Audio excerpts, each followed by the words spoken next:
हिंद साथियों, कैसे हैं आप सभी। उम्मीद है आप सभी स्वस्थ होंगे और बहुत ही अच्छे से अपने आगे आने वाले एग्जाम्स की तैयारी कर रहे होंगे। साथियों, इस क्लास में हम लोग हिंदी का प्रैक्टिस सेट करते हैं।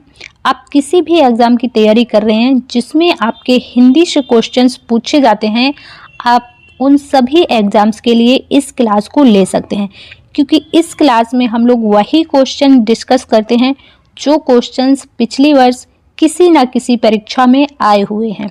तो चलिए शुरू करते हैं आज का अपना हिंदी का प्रैक्टिस सेट। आज की क्लास का आपका पहला क्वेश्चन है, निम्नलिखित में से किस व्यक्ति को ज्ञानपीठ पुरस्कार प्राप्त नहीं हुआ।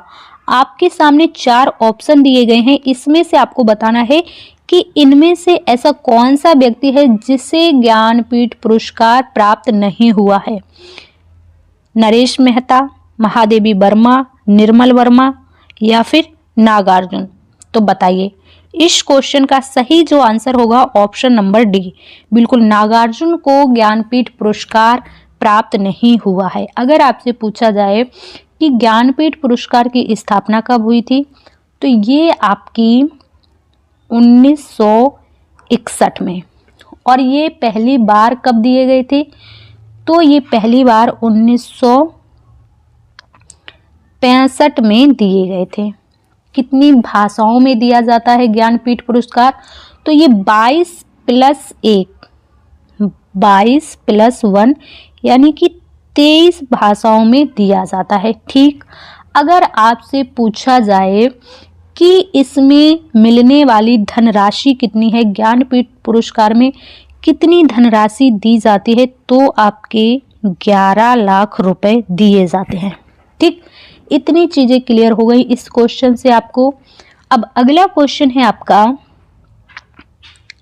निम्न में से किसका उच्चारण स्थान कंठ है।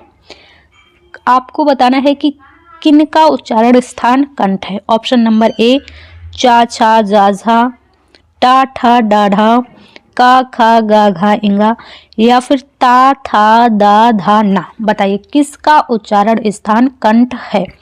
तो आप सभी को पता है जो का वर्ग के अक्षर होते हैं, का वर्ग का उच्चारण स्थान क्या होता है, कंठ होता है। चा वर्ग का क्या होता है, तो इसका होता है आपका तालु। टा वर्ग का क्या हो जाएगा, टा का आपका हो जाएगा मूर्धा। ता वर्ग का उच्चारण स्थान क्या है, ता वर्ग का है आपका दंत। ठीक, ये सभी चीजें आप याद रखेंगे। और अगर पा वर्ग का पूछा जाए, पा फा बा भा, तो पा वर्ग का आपका होस्ट हो जाएगा। राइट, अगला क्वेश्चन है आपका, अनुनासिक स्वरों का उच्चारण स्थान कौन सा है। अनुनासिक स्वरों का उच्चारण स्थान आपको बताना है। देखिए, नाक और मुंह, मुंह, नाक या फिर होस्ट। अब देखिए, नाक से किसका उच्चारण स्थान होता है, तो जो आपके अनुस्वार होते हैं, अनुस्वार, इनका उच्चारण स्थान क्या होता है, नाक होता है। मुंह से, केवल मुंह से निनर्नु नासिक, निनर्नु नासिक, इनका उच्चारण स्थान होता है। अगर आपसे पूछा जाए अनुनासिक स्वरों का उच्चारण स्थान नाक और मुंह दोनों से। राइट, अगला क्वेश्चन है आपका, निम्न में से कौन सा ऊष्म व्यंजन नहीं है। ऊष्म व्यंजन नहीं है। देखिए, आपको कहीं ऊष्म व्यंजन लिखा मिल जाएगा, आपको संघर्षी व्यंजन भी इन्हीं को कहते हैं, ऊष्म कहें या फिर संघर्षी, संघर्षी व्यंजन भी कहा जाता है। राइट, अब इन्हें क्यों कहा जाता है, क्योंकि मुख से गर्म वायु निकलती है। इन्हें बोलने से क्या होता है, जो ऊष्म व्यंजन होते हैं, ऊष्म व्यंजन के उच्चारण से मुख से गर्म वायु निकलती है। अब ये कौन कौन से होते हैं, देखिए, एक तो आपका शा होता है, शा होता है, शा होता है, और ये होता है आपका हा। ये होते हैं आपके ऊष्म व्यंजन। जो ये या है, या ये आपका ऊष्म व्यंजन नहीं है, बल्कि या, रा, ला और वा ये आपके अंतस्थ व्यंजन होते हैं। कैसे होते हैं? अंतस्थ। इन्हें अंतस्थ व्यंजन कहा जाता है। राइट। अगला क्वेश्चन हो जाएगा आपका, इनमें से कौन सा शब्द व्यक्तिवाचक संज्ञा है? बताइए, व्यक्तिवाचक संज्ञा कौन सा है? अब देखिए, व्यक्तिवाचक संज्ञा यानी कि व्यक्ति, किसी एक पर्टिकुलर व्यक्ति का नाम होना चाहिए या किसी एक वस्तु का नाम होना चाहिए। ठीक। अब परिवार, परिवार किसी एक वस्तु या व्यक्ति का नाम तो है नहीं। परिवार तो, परिवार में क्या होता है? बहुत सारे सदस्य होते हैं। तो परिवार कैसा हो जाएगा यहाँ पर आपका? परिवार हो जाएगा आपका जातिवाचक। ठीक। और सेना, सेना भी एक पर्टिकुलर नहीं है। सेना में बहुत सारे लोग होते हैं, सैनिक होते हैं। तो सेना कैसा है आपका? ये समूहवाचक है।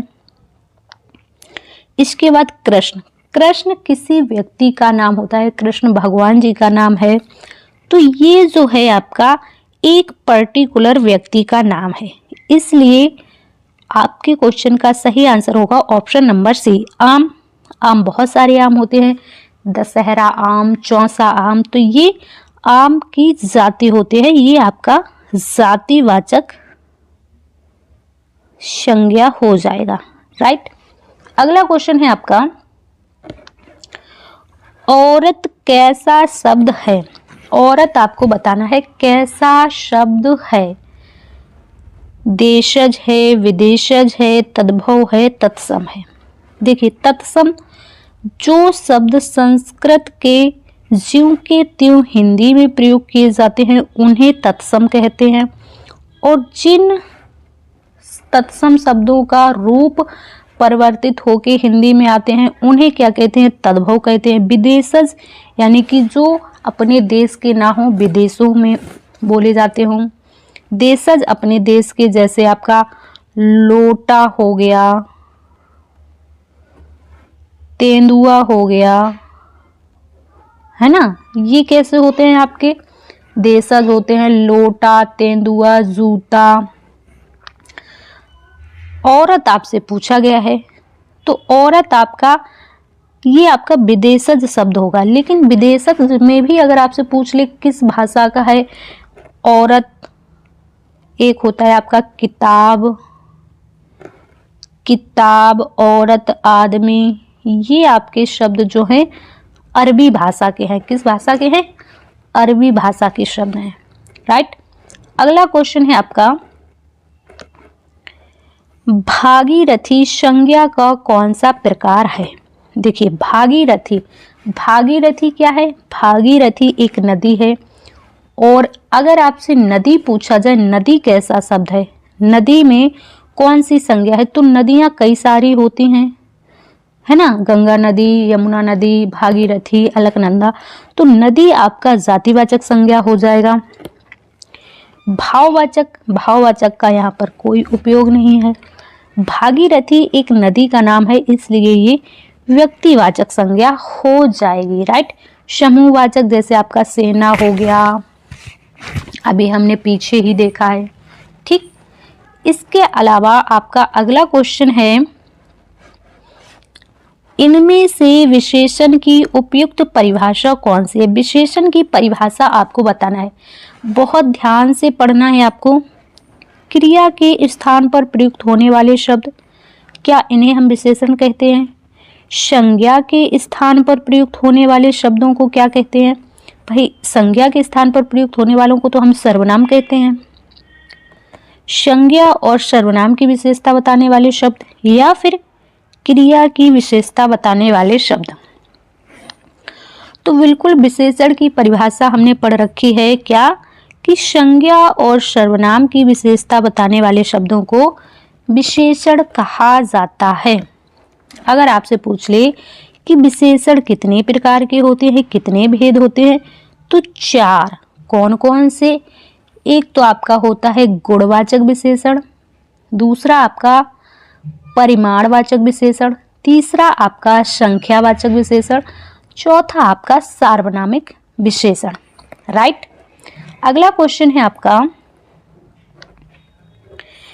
इनमें से आवृत्ति बोधक विशेषण का उदाहरण कौन सा है? देखिए, अभी आप बोलेंगे कि अभी तो आपने विशेषण के 4 ही प्रकार बताए हैं, फिर ये आवृत्ति बोधक विशेषण कहाँ से आ गया? तो जो ये आवृत्ति बोधक विशेषण है, ये आपका संख्यावाचक विशेषण का ही भेद है। किसका भेद है? संख्यावाचक विशेषण के अंदर आपका निश्चित संख्यावाचक होता है और अनिश्चित संख्यावाचक होता है। तो ये आपका निश्चित संख्यावाचक विशेषण का भेद है। राइट। निश्चित संख्यावाचक विशेषण के अंदर आपके आवृत्ति बोधक विशेषण, पूर्णांक बोधक विशेषण, अपूर्णांक बोधक विशेषण और क्रम बोधक विशेषण आते हैं। ठीक। अब आ जाइए अपने क्वेश्चन पर। देखिए, आधा कैसा होता है आपका? अपूर्ण है, आपको पता है आधा है, ये पूर्णांक नहीं है, तो ये आपका अपूर्णांक बोधक विशेषण हो जाएगा। कैसा हो जाएगा? अपूर्णांक, इसी में लिख गया अपूर्णांक बोधक। तीसरा आपका पहला, दूसरा, तीसरा, तो ये क्या बता रहा है? ये आपका क्रम बता रहा है, तो ये क्रम बोधक विशेषण हो जाएगा।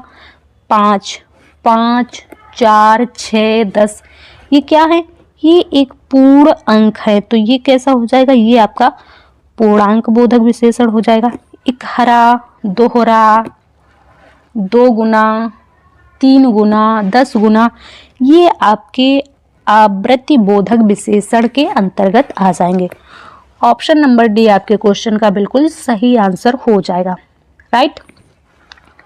अगला क्वेश्चन है आपका, पिताजी नहाकर खाना खाएंगे, यह वाक्य किस क्रिया का उदाहरण है?